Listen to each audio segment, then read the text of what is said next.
Tuan-tuan dan puan-puan, di antara pencapaian bidang ekonomi utama negara atau NKEA adalah pertama, bagi sektor pelancongan bagi tahun 2011 dan 2012, jumlah pelancong yang melawat Malaysia ialah hampir 50 juta orang dengan jumlah PNK bernilai hampir 100 bilion ringgit. Kedua, dalam pembangunan Greater Kuala Lumpur, setakat 31 Disember 2012, projek My Rapid Transit atau MRT telah menawarkan 48 pakej kontrak berjumlah 19.8 bilion ringgit dan 45% atau 89 bilion ringgit daripada jumlah keseluruhan telah diberi kepada kontraktor Bumiputra. Ketiga, bagi sektor minyak dan gas, projek Rapid di Pengerang bakal mewujudkan peluang pekerjaan bernilai tinggi kepada 4,000 orang dan kerja-kerja pembinaan kepada 20,000 orang. Keempat, dalam sektor minyak sawit pula, kita telah berjaya menanam semula seluas kira-kira 113,000 hektar kelapa sawit. Kelima, bagi sektor kandungan dan infrastruktur komunikasi dan industri kreatif, sebanyak 547 juta ringgit keluaran kreatif telah diekspor dan 157,000 jam kandungan kreatif telah terhasil. Di antaranya adalah pembikinan filem bertajuk Life of Pi telah berjaya meraih 4 kemenangan daripada 11 pencalonan di Academy Awards baru-baru ini yang melibatkan kepakaran kreatif anak tempatan. Keenam, untuk tempoh 2011 dan 2012, seramai 1,087 pemilik kedai runcit telah mendapat manfaat daripada menyertai program transformasi kedai runcit atau tukar. Kedai-kedai yang menyertai program ini telah menyaksikan dalam tempoh 6 hingga 12 bulan selepas pelaksanaannya, purata jualan meningkat sebanyak 30%. Di atas angka-angka yang meningkat ini adalah keyakinan positif oleh pelabur-pelabur swasta kepada ekonomi negara kita. Ia diterjemahkan dalam bentuk pencapaian peluang-peluang pekerjaan bernilai tinggi, peluang-peluang perniagaan kepada usahawan serta projek-projek komersial yang mampu memberi limpahan faedah kepada rakyat amnya. Hasilnya, pendapatan negara kasar per kapita negara telah menunjukkan peningkatan yang memberangsangkan. Jika kita imbau sebelum inisiatif ETP bermula, PNK per kapita pada tahun 2009 ialah $6,700 Amerika. Pada tahun 2012, angka ini telah meningkat sebanyak 49% kepada $9,970 Amerika. Trend ini akan menyaksikan Malaysia mencapai status sebuah negara berpendapatan tinggi mengikut takrifan Bank Dunia lebih awal daripada yang dijangkakan. Tuan-tuan dan puan-puan sekalian, kejayaan meningkatkan taraf hidup ini perlu dilihat dalam konteks bahawa pada tahun 1957, apabila negara mencapai kemerdekaan, PNK per kapita negara hanya $257 Amerika.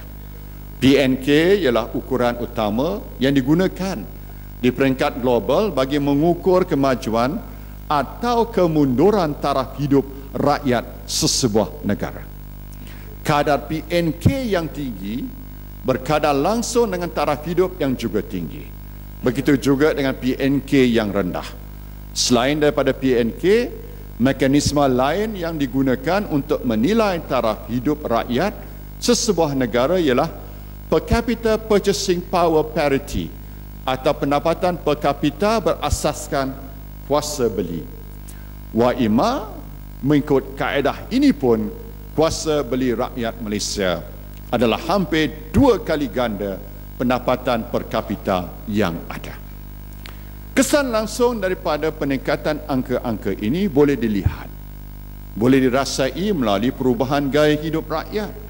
Sebagai contoh, kemampuan rakyat teramai untuk pergi melancong, mengerjakan umrah, memiliki lebih daripada 1 kenderaan dan telefon pintar, pelaburan dalam unit amanah serta hartanah dan pelbagai lagi. Sehubungan ini juga, sehingga 31 Disember 2012, 149 projek telah diumumkan di bawah ETP sejak tahun 2010 dengan jumlah terkumpul sebanyak 211.34 bilion ringgit dalam pelaburan yang telah dimeterai. Hasil pencapaian ini, sumbangan PNK pada tahun 2020 dijangka mencecah 135.64 bilion ringgit dan sejumlah lebih 400,000 pekerjaan dijangka dapat diwujudkan. Tuan-tuan dan puan-puan sekalian, atas dasar inilah maka kerajaan telah mengenal pasti 6 prakarsa pembaharuan strategik untuk memangkin daya saing negara dalam bidang modal insan, piawaian antarabangsa dan liberalisasi maupun dalam usaha merapatkan jurang khusus dari segi penglibatan Bumiputera dalam ekonomi. Kerajaan menyasarkan agar rakyat Malaysia seluruhnya menjiwai kepentingan daya saing dalam usaha memertabatkan negara. Prakarsa pembaharuan strategik berkaitan persaingan, standard dan liberalisasi bertujuan membangunkan persekitaran perniagaan yang cekap dan berdaya saing di Malaysia. Antara pencapaian penting SRI pada tahun 2012 ialah penguatkuasaan Akta Persaingan 2010 dan kes pertamanya telah pun diselesaikan. Manakala liberalisasi 12 subsektor telah berjaya dilaksanakan dan susulan daripada itu, subsektor ke-18 iaitu subsektor ukur bahan bakal diliberalisasikan pada tahun 2013 dan beberapa syarikat pelaburan berkaitan kerajaan telah diapung untuk dijual pada tahun 2012 bagi mengurangkan peranan kerajaan dalam perniagaan. Mustahaknya kesemua inisiatif ini akan membuka peluang dan mempermudahkan urusan perniagaan. Rakyat dan dikasihi sekalian, kita berasa syukur kerana kerajaan Malaysia terus mengukuhkan pelbagai tangga kedudukan di peringkat antarabangsa. Antara pengiktirafan yang telah diterima daripada institusi bertaraf dunia adalah seperti berikut. Pertama, mengikut World Bank Ease of Doing Business Report 2013, secara keseluruhannya Malaysia merupakan negara ke-12 paling mesra perniagaan di dunia. Menurut laporan yang sama juga, Malaysia menduduki tangga pertama dari segi akses kepada kemudahan kredit. Kedua, menurut Institute of Management Development di dalam laporan World Competitiveness Yearbook 2012-2013, Malaysia adalah negara ke-14 paling berdaya saing di dunia. Kedua-dua agensi tersebut juga meletakkan Malaysia di tangga ke-4 di dunia yang paling melindungi pelabur. Perunding pengurusan global A.T. Kearney mengeluarkan beberapa indeks yang menunjukkan pencapaian Malaysia sebagai negara ke-10 bagi destinasi menarik pelabur langsung asing dalam indeks keyakinan pelaburan langsung asing 2012. Malaysia turut diiktiraf sebagai negara ketiga di dunia bagi lokasi menarik bagi destinasi penyumberan laut luar 2011 selepas India dan China.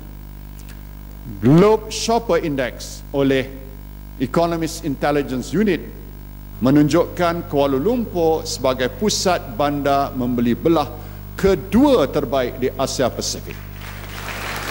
International Living Magazine melaporkan Malaysia sebagai negara ketiga terbaik untuk persaraan bagi tahun 2013.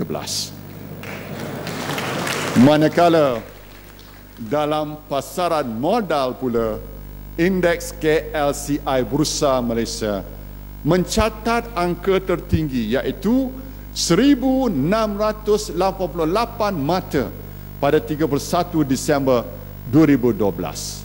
Ia telah menyaksikan kenaikan market capitalization daripada 999 bilion ringgit pada Disember 2009 kepada 1.47 trilion ringgit atau peningkatan sebanyak 47%.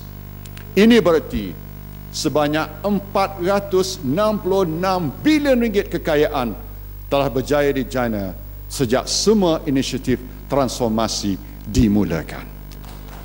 Sebagai peneraju kewangan Islam di dunia dan sebagai pemacu utama sukuk global pula, Malaysia juga telah menerbitkan sukuk yang bernilai 97.1 bilion dolar Amerika pada tahun 2012. Tuan-tuan dan puan-puan, sesungguhnya pengiktirafan global pada Malaysia ini adalah satu testimoni kejayaan kepada prakasa-prakasa GTP dan ETP sejak ia dilaksanakan. Ia juga adalah testimoni bahawa kita berada di landasan yang betul. Sebab itu, saya bagi pihak kerajaan ingin merakamkan ucapan terima kasih kepada semua penjawat awam, pihak swasta dan rakyat Malaysia sekalian yang telah bertungkus lumus menjayakan agenda besar transformasi untuk semua ini.